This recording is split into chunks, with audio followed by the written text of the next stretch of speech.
doors, finish the chores. Folks are lining up to fill up the floors. It's a little early, but the sun is finally shining and the dudes are getting ready to jam. I can smell the sizzle on the grill, down home country sunny day. The way it feels right now to be alive, you better get your boots and hat and get yourself outside, yeah. The cowboys say, yippee-yi-yay, woo-hoo. It's always a laugh when you hear it in the floor. When the cowboys roam far away from home, yee-haw. You gotta trust your pony, will show you the way. Howdy music lovers, Tom from Blakgraz here. That is my song, Find Your Way, the cowboy song, with the live sing-along parts for y'all. When you get to a live show, you'll see what I mean. So today I'm actually playing Betty's distant cousin from Custom Build Guitars in Austin, Texas. It looks a lot like Betty, but it is not Betty. And that's part of the good news today that I'll share here in just a second. This is actually another one of Vaughn's personal guitars that he loaned to me while my guitars are being maintained. And then also I'm wearing my the new West Wind restaurant in St. Mary, Pennsylvania, the Sky Lounge with Tammy and Dave. Howdy y'all, we miss you. Hopefully we'll see you soon this year. I have one elk burger left. I've been like hiding it. Oh yeah, we have only one elk burger left. Oh. All right, so we have to make a trip up there and grab some more. So today I was going to talk about a couple different things. There's a video that we watched from Mr. Beato. What's his first name? I forget. Beato. Famous fella online. He interviews all kinds of famous musicians and stuff, and he has some pretty strong opinions. And this video we watched, I'll talk about that here in a second, but also I wanted to talk about that all of the maintaining that needed to occur on my guitars has occurred, and TIFF is finally done. So all 4 guitars Vaughn finished working on, and they are road ready. So we're going to be picking them up here in just a few days on our way up to our show in Fort Worth or in Seguin. Seguin is not far enough. Below it. Right, so on our way to Fort Worth, Texas, we're going to pick them up from Vaughn and thank him for doing such an amazing job so fast. So it's going to be really nice to have those guitars all up and running again and maintained and ready for the long, hard row ahead of us. And I say hard, I just mean because they get used hard and they get, you know, bumped around and stored and in and out of cold and in and out of hot and cold and everything. Just coming in and out of Rufus and in and out of venues and setting up and, you know, banging into each other. It's just touring. That's what happens to tools when you use them, right? They get banged. So you got to maintain them each year or sooner if they're not well built like the custom builds. A little plug for Vaughn there. And if you're not familiar and you're just watching for the first time, Vaughn is the owner of Custom Build Guitars, thintheherd.com. Thin the Herd Guitars. Thintheherdguitars.com. And he actually sponsored us when we first went on the road over a year and a half ago. It's coming closer to 2 years now. And said, here, take these guitars with you and just make some videos and talk about them. Because basically I fell in love with his work, and he has just a really amazing sense for building a strong instrument that just lasts. And it's been a long time since I've picked up guitars so consistently that sound good, play well, and just do the job and are tough. So that's kind of the background on the custom build sponsorship there. He gave us the guitars. We're also, you know, I don't always talk about this, we're also sponsored by Jim Dunlop Manufacturing, and Dunlop, you know, like the Crybaby and Crybaby wah pedals and volume pedals and the carbon copy pedals, and I get all my picks and strings from Dunlop, and they've sponsored me for way longer than I care to admit out loud. Thanks to Julie Forrestall there and the whole company for doing amazing work, actually, not just making great picks and strings and products in general, but they've come through sometimes for us when we needed it in a hurry. And she's bumped me up on the priority list, which is super, super nice and generous, especially when they're back ordered so much. Often they're very back ordered and can't get stuff out fast enough.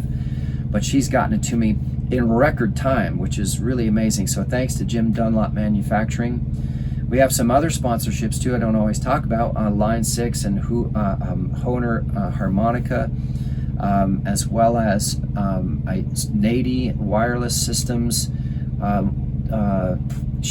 One of the most important is Healthy Protocol, which is the Royal Velvet, and that stuff, that's what makes it possible for me to sing for multiple shows in a row, 3 or 4 hours nonstop, talking, yelling, hooping and hollering at shows, and then talking before and after, and then on the phone all day, and then go do another show and be fine. Just to have the energy and the endurance that you need for that. I mean, 3 or 4 hours on stage is like running a marathon, and you get hot and sweaty. JD's. Oh, and of course, you can't forget one of the best ones of all is JD Southside Music in Southside of San Antonio, Southeast Military Drive in San Antonio, Texas. Dave Pendergraph has been one of, if not the single most supportive man or woman on the planet. Basically, that guy calls and checks on us every week. He hooked me up with custom build. He's hooked us up with all kinds of other stuff too, and been a huge supporter online, sharing our stuff and talking to people about us. We just hosted our first meet and greet there at JD Southside. I think we're going to do that annually now. Every time we come back into the area, we'll have another meet and greet so everybody can come stop by and say hi and just hear stories about being on the road. So the other thing was I wanted to talk today about this Beato video, which I thought was just hilarious. It's so funny because sometimes I agree with him and sometimes I really don't agree with him. But you know what? That's all right. He's a professional. He's got his opinion and I respect that. Well, art is subjective too, so I mean... Yeah, art is subjective. But in this particular instance, I actually completely and wholeheartedly agree with his opinion, which is that most of the songs that are in the top whatever charts right now are not as well written as stuff from, say, I think he did 1984 was the year that he was talking about the Grammys and the difference between who were best song of the year or something songwriter then of and the year. now. Yeah. And it was The Police or Sting, 2 Michael Jacksons, and Lionel Richie, and the Flashdance song, Maniac. Yeah. And I don't know the artists that wrote, or the writers. The writers, that wrote yeah, I that don't song. remember that either. So what he tried to do was basically an objective comparison from, I think it was 1984, the year that Grammy Awards occurred, and it was Stevie Wonder and Bob Dylan giving away the awards, if that tells you anything. Yeah, that's what he said too. It's like, there you have 2 of the most amazing songwriters that ever lived giving away Song of the Year for 1984. And then the songs themselves, over the years, not only have stood the test of time, but been copied and recreated and just interpolated, but even more importantly, are still streamed or played to this day, as if they're popular charting songs. So, for instance, for Lionel Richie in 1984 or whatever year it was that Beato used the example from, it was Dancing on the Ceiling. For Michael Jackson, it was Billie Jean and Beat It. I mean, those are huge songs, right? And Michael Jackson, of all people. And then the other one was Maniac from the Flashdance movie. And everybody still uses that song as a joke or even just as an inspiring song. If you watch the movie, it's pretty inspiring to see what she does, and that song kind of gets your blood going. And then the final one was Sting, who wrote Every Breath You Take. It was the Police that performed it, but Sting wrote it. So the question was about the songwriter of the year, right? Or song of the year, songwriter of the year. And so they named him as Sting and not as the Police as a group for that category. And of course, Sting won, right? So, which is really interesting that he beat out Michael Jackson because of who Michael Jackson had as a producer at the time. So Quincy Jones was a huge producer for all kinds of hits around the world, and he was Michael Jackson's man. But Sting somehow beat out Quincy Jones. So it's kind of cool that I remembered his name. I couldn't remember his name before, but it just came to me just now.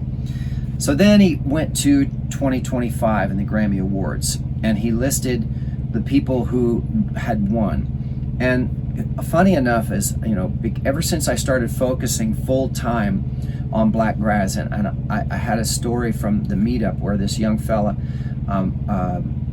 Abraham, thank you. He actually asked me, how do you balance your life? And I said, balance? That's a joke.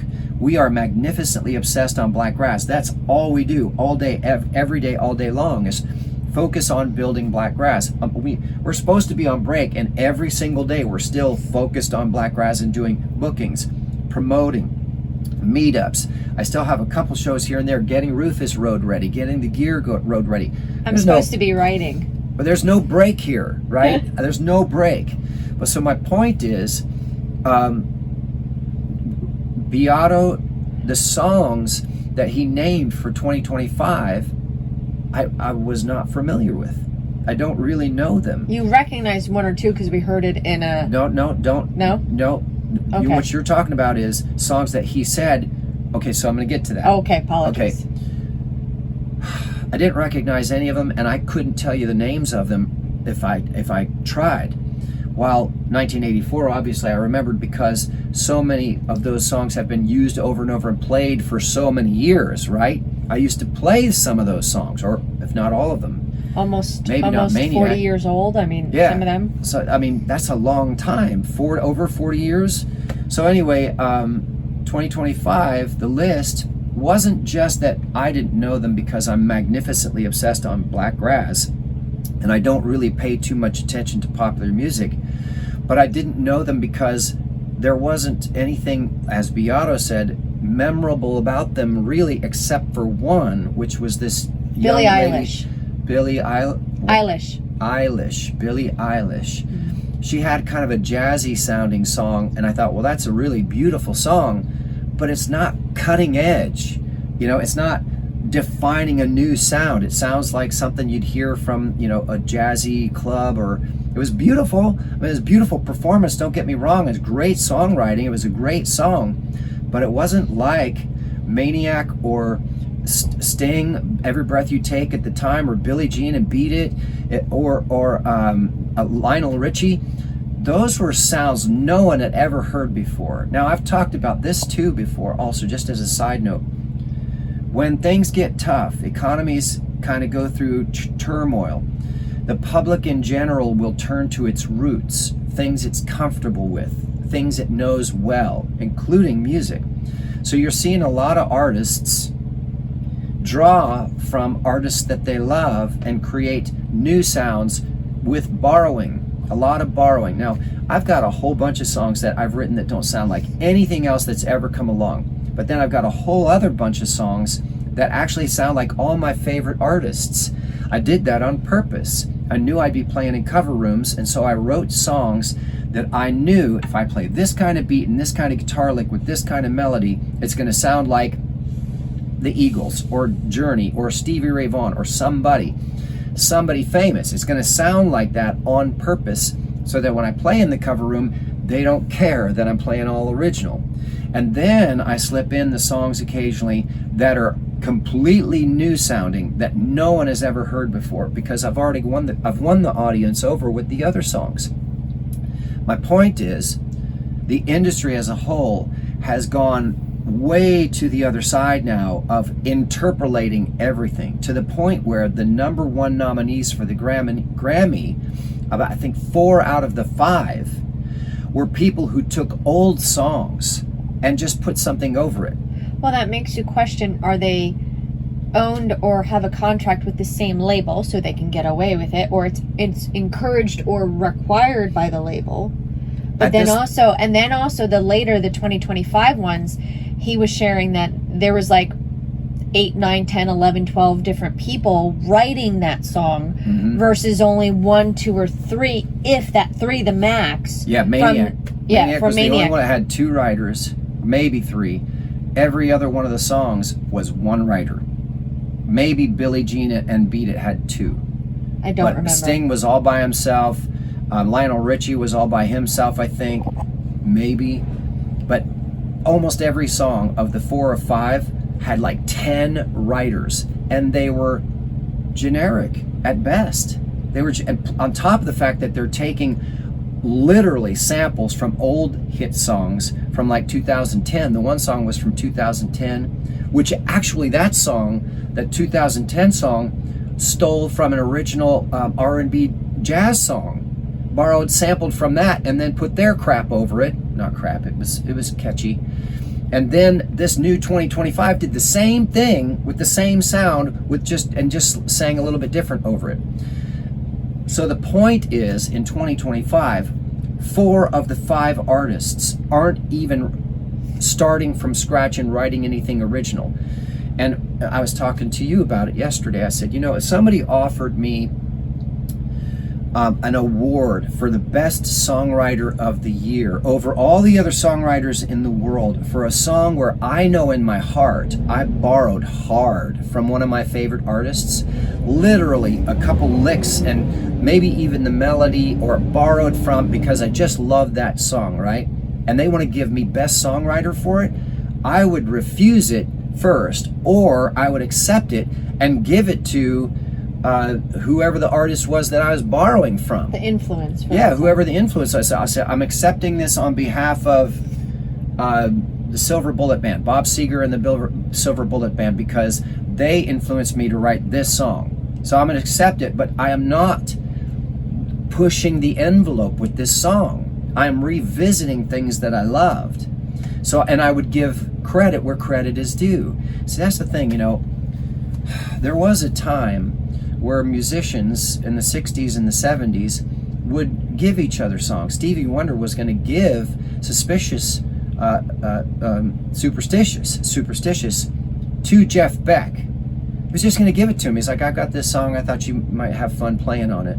And in Laurel Canyon in Los Angeles, CSNY, Crosby, Stills, Nash Young, and Linda Ronstadt, and all those folks from the Canyon, they used to share songs all the time. In fact, the one song, Woodstock, was by a female artist who I can't remember for whatever reason right now, but she couldn't make it to Woodstock, so CSNY said, we'll play it there. It turned out to be one of their biggest hits. And Might she's have like, been Linda Ronstadt, I don't know. I'm not sure, but it turned out to be one of their biggest hits. They played it at Woodstock because she couldn't, because she had to appear on a TV show in New York and was afraid if she went into Woodstock she wouldn't be able to get out in time. There's so many people and the roads were blocked. So she didn't go, and they played it for her. It became one of their biggest hits. You know what she said? Fine, you can have it.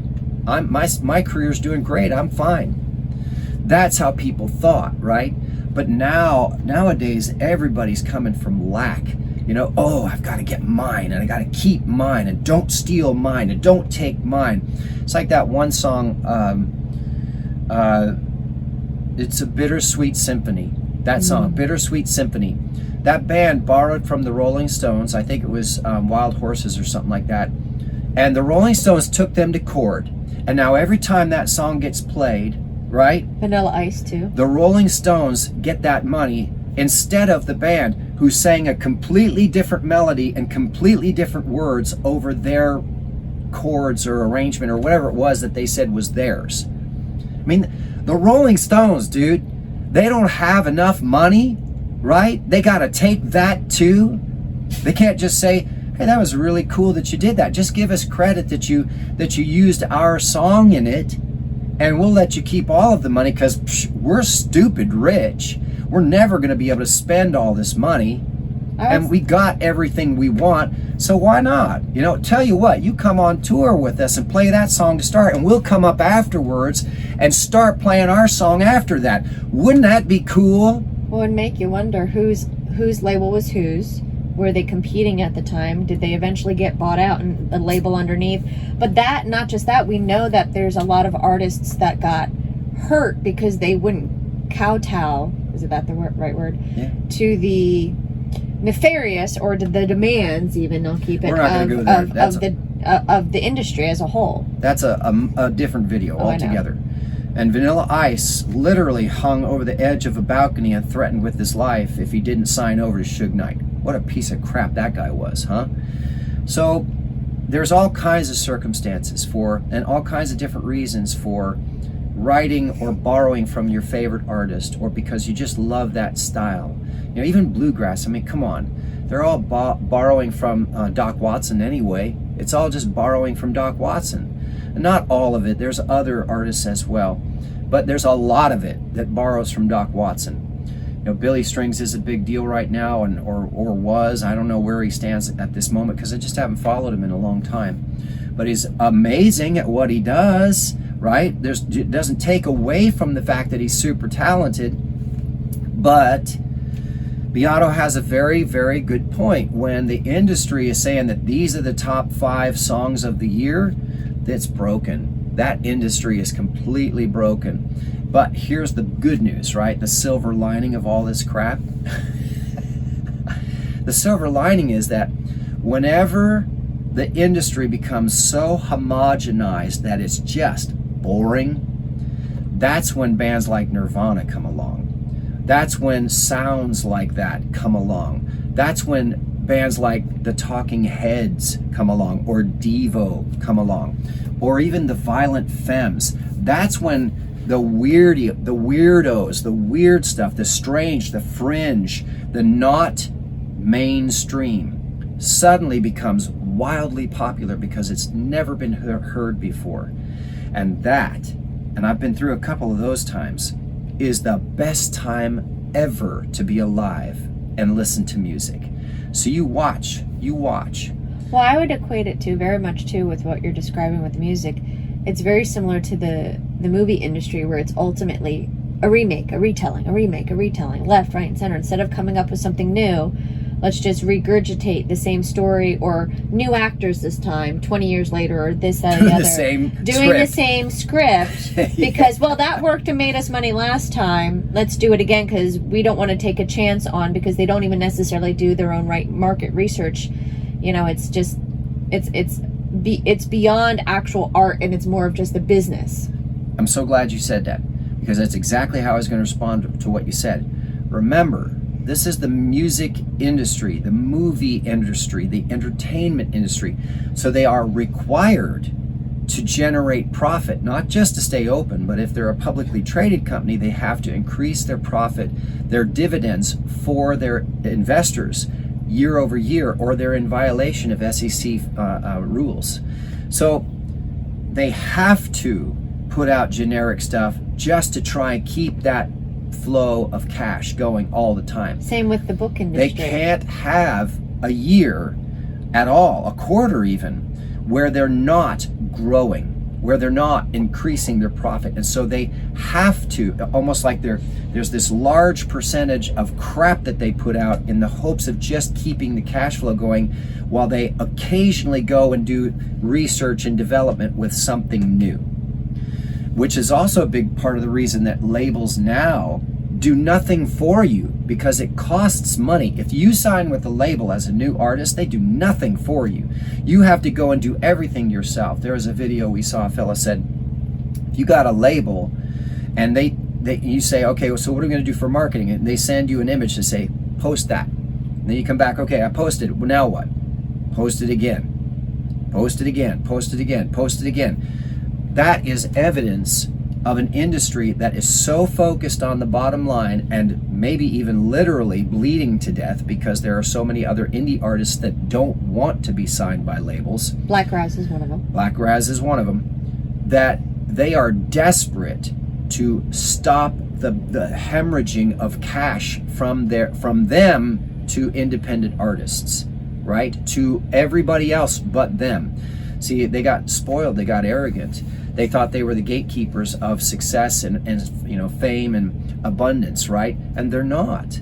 They never really have been. They just convinced us that they were. It's very much music, just like the books, because I'm an indie author. When you could suddenly self-publish as a book, or like your own music, and you have a separate distributor, and you don't need a major record label, but you can still reach people because of programs like DistroKid or whatever. Mm-hmm. You don't need to be tied down. Now it's you're the business, so you are writing, you're doing your art, but it is a business. But it's a very different feel when you control everything rather than rely on the demands of that paycheck that they gave you, and you can't get anything else unless they make their money back. Yep, true. So it's very similar to what my good friend Rank from Kentucky said. All you really need is just one good song. Just one good song, and everything changes. One good song, and all of a sudden the whole world stops what they're doing, regurgitating generic, boring, homogenized baloney, right? And now they're focused on, oh, that is so cool. I want to do something like that, right? And then all of a sudden you got a whole bunch of artists doing something different and really experimenting, and they get really good at it. Well, then all of a sudden the industry becomes interested in it. Well, watch out when the industry becomes interested in it, because then it's almost like every time the government gets involved in anything, they screw it up. Not only do they screw it up, they make it a million times more expensive than it should be. You know, why is healthcare so expensive? Because the government regulated it. Or is it Reagan? 9 worst words to ever hear uttered. I'm from the government and I'm here to help. Yeah, right. I'm from the music industry and I'm here to help. Yeah, right. No, you're not. You're here to fill your pockets. Okay, so anyway, there you go. Beato's video was great. I agree with him. The music writing from the industry is really suffering. However, look for the indie artists who are pushing the envelope, really pushing the envelope. That would be my encouragement. And obviously, too, of course, check out all of the Blakgraz music, because I'm always trying to push the envelope. So anyway, that's what I think. I hope it's helpful in one way or another as you look at what's going on in the music world, especially if you're a musician, too, that's looking to tour. So if you like what you heard, please do us a huge favor. Give us a thumbs up or subscribe if you haven't. Also, make sure you check out all the links down below. We've got CDs for sale. And at the shows, we have homemade, handmade T-shirts and emotional support beer koozies with Blakgraz on them. Even better is I'd love to be able to meet you in person, look you in the eye, and shake your hand. AI can't do that. But you can when you meet someone like me out on the road actually playing all the time. And every Tuesday is the YouTube Live acoustic version, Blakgraz songs only. So he'll do a Blakgraz song, just put it in the request, and I'll try. I'll definitely try. There's a few songs one I haven't played tricky in a long time. Yeah, but we had one just last night, and it was really, really fun. And I've started kind of experimenting with some of the acoustic versions. I did the jazz swing version of All She Wants to Do Is Talk to Me, which was kind of fun. I've never done that before. Might need to record that. Yeah, right. It sounded really cool. I may actually put out a version of that. So, all right, y'all. Thanks so much for tuning in. I look forward to seeing you at a show. Take care.